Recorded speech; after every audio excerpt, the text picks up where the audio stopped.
പാർലമെന്റിന്റെ വർഷകാല സമ്മേളനം അവസാനിച്ചിരിക്കുകയാണ്. സമ്മേളനം പൂർത്തിയാക്കി ലോക്സഭയും രാജ്യസഭയും ഇന്ന് അനിശ്ചിതകാലത്തേക്ക് പിരിഞ്ഞു.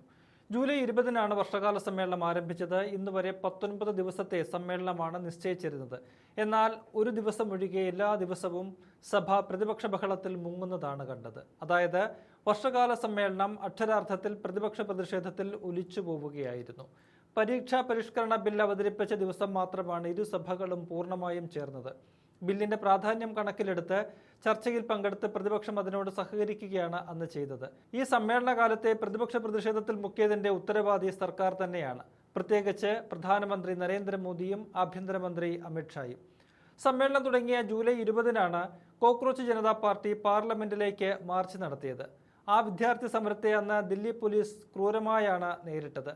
പെല്ലറ്റ് ഗൺ ഉപയോഗിച്ചു, ആവശ്യമില്ലാതെ ലാത്തിചാർജ് നടത്തി, പലർക്കും ഗുരുതരമായി പരിക്കേറ്റു. ഈ വിഷയമാണ് തുടർന്നുള്ള ദിവസങ്ങളിൽ ലോക്സഭാ പ്രതിപക്ഷ നേതാവ് രാഹുൽ ഗാന്ധിയുടെ നേതൃത്വത്തിൽ ഇന്ത്യ സഖ്യം പാർലമെന്റിനകത്തും പുറത്തും ഉയർത്തിയത്. രാജ്യത്തിന്റെ ഭാവിയായ യുവതയെ രാജ്യത്തിന്റെ തന്നെ ഫോഴ്സിനെ ഉപയോഗിച്ച് അടിച്ചമർത്തിയത് ശരിയായ നടപടിയല്ലെന്ന് നിരന്തരം വിളിച്ചു പറഞ്ഞു രാഹുലും കോൺഗ്രസും. ഇക്കാര്യത്തിൽ ആഭ്യന്തരമന്ത്രി അമിത്ഷാ ഇരുസഭകളിലും പ്രസ്താവന നടത്തണമെന്ന ന്യായമായ ആവശ്യമേ പ്രതിപക്ഷം ഉയർത്തിയുള്ളൂ. എന്നാൽ ഇന്നലെ വരെയുള്ള ഒറ്റ ദിവസം പോലും പ്രധാനമന്ത്രിയോ ആഭ്യന്തരമന്ത്രിയോ പാർലമെന്റിൽ കാലുകുത്തിയില്ല. ഇത് പ്രതിപക്ഷത്തെ സ്വാഭാവികമായും പ്രകോപിപ്പിക്കും. അവർ ഓരോ ദിവസവും അമിത്ഷായുടെ പ്രസ്താവന ആവശ്യപ്പെട്ട് ബഹളം വയ്ക്കും. സഭ നടത്താനാകാതെ സ്പീക്കർ പലതവണ നിർത്തിവെച്ച് ഒടുവിൽ പിരിച്ചുവിടും. ഇതായിരുന്നു കഴിഞ്ഞ 18 ദിവസത്തെയും കാഴ്ച. അവസാന ദിനമായ ഇന്നാണ് പ്രധാനമന്ത്രിയും ആഭ്യന്തരമന്ത്രിയും ലോക്സഭയിലെത്തിയത്. പക്ഷേ ഇരുവരും ഒരക്ഷരം മിണ്ടിയില്ല. ലോക്സഭ ചേർന്ന ഉടനെ സ്പീക്കർ വന്ദേമാതരം ആലപിച്ച് സഭ അനിശ്ചിതകാലത്തേക്ക് പിരിച്ചുവിട്ടുപോയി. എന്തുകൊണ്ടാണ് രാജ്യത്തിന്റെ പ്രധാനമന്ത്രിയും ആഭ്യന്തരമന്ത്രിയും പാർലമെന്റിൽ വന്ന് ജനങ്ങളോട് സംസാരിക്കാൻ തയ്യാറാകാഞ്ഞത് എന്ന ചോദ്യമാണ് ഉയരുന്നത്. വിദ്യാർത്ഥികൾക്കെതിരായ അതിക്രമത്തിൽ ഉത്തരവാദിത്തം പറയേണ്ട ആദ്യത്തെയും അവസാനത്തെയും വ്യക്തി അമിത്ഷായാണ്. കാരണം ദില്ലിയുടെ ക്രമസമാധാന പാലനം കേന്ദ്ര ആഭ്യന്തരമന്ത്രിയുടെ മാത്രം ചുമതലയാണ്. ഇക്കാര്യത്തിൽ ഗുരുതരമായ പല ആരോപണങ്ങളും രാഹുൽ ഗാന്ധി ഉയർത്തിയിട്ടുണ്ട്.